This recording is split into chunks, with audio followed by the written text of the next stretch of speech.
Now kids, let's have this question of worksheet number 2, chapter angles. Draw the following using scale and pencil only. Also name them. One pair of adjacent angles. Adjacent angles मतलब common arm होनी चाहिए, non common arm opposite sides में होनी चाहिए, common vertex होना चाहिए. और इन angles का नाम क्या है? एंगल ए बी सी और एंगल सी बी डी.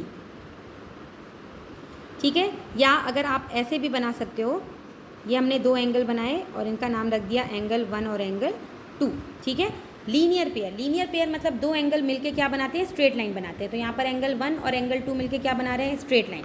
तो यहाँ पर लिखेंगे हम angle 1 plus angle 2 is equal to 180 degree मतलब स्ट्रेट लाइन. ठीक है. One pair of complementary adjacent angle. Complementary adjacent angle का मतलब होता है कि दोनों एंगल मिलके 90 डिग्री का एंगल भी बनाए और चिपके भी हों, मतलब कॉमन आर्म भी हो उनकी. तो ये हमने बना दी. ठीक है. अगर इसमें केवल कॉम्प्लीमेंट्री एंगल बोलता तो आप कैसे बनाते हैं इसको? एक एंगल बनाते हैं आप 30 डिग्री का, या एक और दूसरा एंगल बनाते हैं आप कितने डिग्री का? 60 डिग्री का. क्योंकि 30 डिग्री और 60 डिग्री प्लस होकर कितना देंगे? 90 डिग्री. तो इनका भी आप नाम लिख सकते थे, ए बी सी और ये डी ई एफ.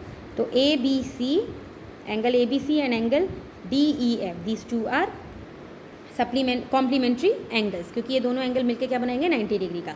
एडजेसेंट का फिगर ऐसे होगा, नॉन एडजेसेंट का फिगर ऐसे होगा. ठीक है. अब यहाँ पर क्या है? One pair of supplementary non adjacent angles. Non adjacent angles मतलब एक एंगल जितने का भी हो, दूसरे एंगल, दोनों एंगल को मिलके 180 डिग्री का सम होना चाहिए. तो एक 60 है, दूसरा 120. तो ये सप्लीमेंट्री एंगल्स हैं. अगर हम इनको क्या कर दें? एडजेसेंट अगर हमको करना है तो ये 120 डिग्री होंगे और ये 60 डिग्री. मतलब ये लीनियर पेयर भी हो गया, ये एडजेसेंट सप्लीमेंट्री एंगल भी हो गया. ठीक है. ये लीनियर पेयर भी है, ये एडजेसेंट सप्लीमेंट्री एंगल भी है. वर्टिकली अपोजिट एंगल्स क्या होते हैं? जब भी हमारे पास एक्स बनेगा, प्लस बनेगा, मल्टीप्लिकेशन का साइन बनेगा, तो ये जो एंगल्स बनते हैं आमने सामने के, ये क्या कहलाते हैं? Vertically opposite angle. Common vertex पे बनने वाले आमने सामने के एंगल हमेशा इक्वल होते हैं. ठीक है. लाइन जब एक दूसरे को क्रॉस करती हैं. इसके बाद ये नेक्स्ट क्वेश्चन है, question number 6. How many pairs of linear pair are there in the figure? Name any 4 pairs. तो लीनियर पेयर जब भी निकालना है तो आप पहले स्केल की हेल्प से ऐसे लाइन ड्रॉ कर लो, छोटा सा लाइन. अब इस लाइन के इस तरफ कौन कौन से एंगल हैं? 1 और 4. ये लिखा है हमने 1 और 4. और दूसरी तरफ कौन कौन से एंगल हैं? 2 and 3. तो ये हमने लिखा 2 and 3. ठीक है.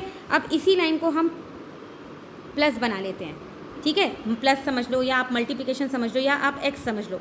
तो 1 और 2 ये बन गए और 4 and 3 ये बन गए. तो ये हमको यहाँ पर 4 पेयर मिले. किसके? लीनियर पेयर के. ऐसे ही आपको यहाँ पे ही मिलेंगे. जब आपने ऐसे लाइन ड्रॉ की तो इसके लेफ्ट हैंड साइड में 5 और 8 आया, राइट हैंड साइड में 6 और 7 आया. ठीक है. तो 5 प्लस 8 हुआ और 6 प्लस 7 हुआ. अब जब हमने ऐसे इसको लाइन ड्रॉ की तो 5 और 6 एक तरफ आ गए और 8 और 7 एक तरफ आ गए. ठीक है. तो there are 8 pairs of linear pair here. ठीक है. लीनियर पेयर की हमने 8 पेयर्स लिखे. जब भी दो लाइन क्रॉस करती हैं तो इस पे 2 पेयर मिलते हैं वर्टिकली अपोजिट के और 4 पेयर मिलते हैं हमको लीनियर पेयर के. ठीक है. अब ये हमारा नेक्स्ट क्वेश्चन है. इसमें भी हमको क्या करना है? Right the pairs of vertically opposite angles in the following figures. ये लाइन क्रॉस हो रही है तो ए के सामने कौन सा एंगल है? सी. बी के सामने कौन सा एंगल है? डी. तो ये वर्टिकली अपोजिट एंगल हो गए. इसके बाद यहाँ देखें, यहाँ थोड़े से एंगल्स ज़्यादा हैं. 1 के सामने कभी आपको लगेगा 6 है, 1 के सामने कभी आपको लगेगा 5 है. तो 1 के आर्म ड्रॉ करिए. 1 किस लाइन से मिलके बना हुआ है? इस लाइन से. और देखना है कि अब 1 के जस्ट सामने इन्हीं दो लाइन से मिलके और कौन से एंगल बना हुआ है? तो 1 के सामने 5 आया, तो हमने क्या लिखा? 1 और 5. 2 कौन सी दो लाइन से मिलके बना है? एक तो ये वाली लाइन है और एक ये लाइन है. तो इन दोनों लाइन से मिलके और कौन सा एंगल बना? 6. 3 के सामने कौन है? 7. 4 के सामने कौन है? 8. तो इसका आंसर ऐसे आ जाएगा. इसके बाद next question, which of the following can not be a pair of complementary angle. हमको पता है कॉम्प्लीमेंट्री एंगल में सम कितने डिग्री का होना चाहिए? दोनों एंगल का सम 90 डिग्री होना चाहिए. ठीक है. तो दो एक्यूट एंगल मिलके 90 डिग्री बनाएंगे. येस. 70 20 40 50 30 60 20 70. ठीक है. ये 30 60 ये दोनों एंगल मिलके सारे के सारे एक्यूट एंगल मिलके बना सकते हैं 90 डिग्री. क्या दो ऑब्ट्यूज एंगल मिलके 90 डिग्री बना सकते हैं? नहीं बना सकते, क्योंकि एक ही ऑब्ट्यूज एंगल क्या होता है? 90 से बड़ा. और हमें तो 2 चाहिए, तो एक एंगल जब 90 से बड़ा हो गया तो दूसरा एंगल तो बहुत ही मुश्किल है, मिलेगा ही नहीं, ठीक है। तो 2 ऑब्ट्यूज एंगल मिलके कॉम्प्लीमेंट्री एंगल नहीं बनाएंगे। 2 राइट एंगल जब मिलते हैं तो वो क्या बनाते हैं, 180 डिग्री का एंगल बनाते हैं। तो ये भी आंसर क्या हो गया, नो हो गया। अब question number 12, look carefully at the figure and write down. ये फिगर को देखकर हमको आंसर लिखना है। 1 pair of complementary angles, complementary angle मतलब 90 डिग्री, तो ये है 90 डिग्री हमको मिल रहा है। और ये कौन कौन से एंगल मिलके बना रहे हैं, 1 और 2। 1 का नाम क्या है AOB और 2 का नाम क्या है BOC। तो AOB और BOC मिलके बना रहे हैं कॉम्प्लीमेंट्री एंगल। सेकंड क्वेश्चन क्या है, 2 पेयर्स ऑफ सप्लीमेंट्री एंगल्स।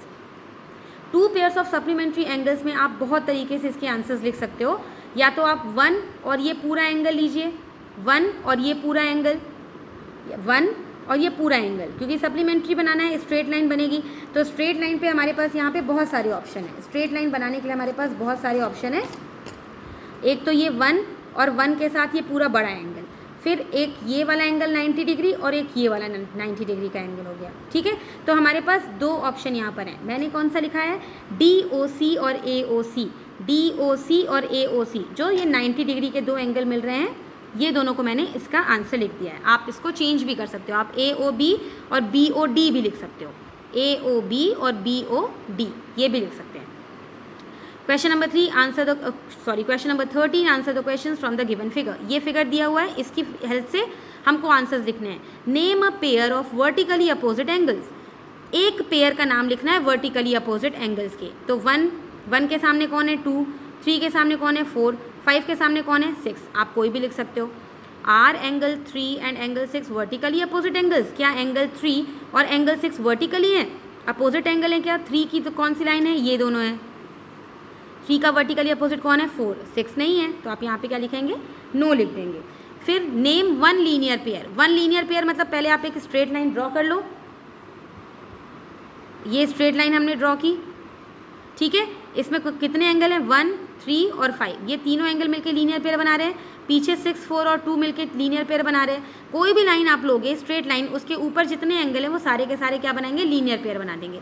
मतलब सारे एंगल मिलके क्या बनाएंगे, 180 डिग्री का एंगल बनाएंगे। D part, R angle 6 and angle 4 adjacent angles. क्या एंगल 6 और एंगल 4 एडजेसेंट एंगल्स हैं, हाँ हैं। क्यों, क्योंकि एकदम आजू बाजू में, और ये इनकी common arm, common vertex, non common arm हमारा ये हो गया, ठीक है। तो जब तक आप इसको पेंसिल से अपने से ड्रॉ नहीं करोगे, फिगर पे पेंसिल नहीं चलाओगे, तो थोड़ा सा कम समझ में आएगा। धीरे धीरे और ज़्यादा समझ में आएगा, तो इट्स बेटर कि आप इसकी प्रैक्टिस करिए। Question number 14, true false. 2 obtuse angles can be supplementary, no. 2 obtuse angle मान लीजिए हमने 91 और 91 ही ले लिया, तो ये कितना बना देगा, 182 डिग्री का एंगल, जो कि रॉन्ग है। Supplement of a right angle is a right angle, yes. 90 degree का सप्लीमेंट्री एंगल क्या होता है, 90 degree. Adjacent supplementary angles form linear pair, yes. Adjacent supplementary angle ये और ये लीनियर पेयर बनाते हैं।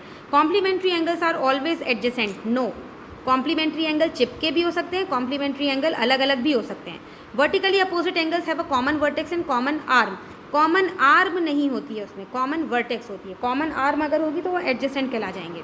There are 2 pairs of vertically opposite angles in plus sign, yes.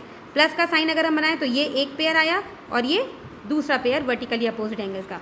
Adjacent angles can be complementary, yes. Adjacent angles complementary हो सकते हैं। 2 angle जो चिपके हुए हों वो मिलके 90 डिग्री का एंगल बना सकते हैं।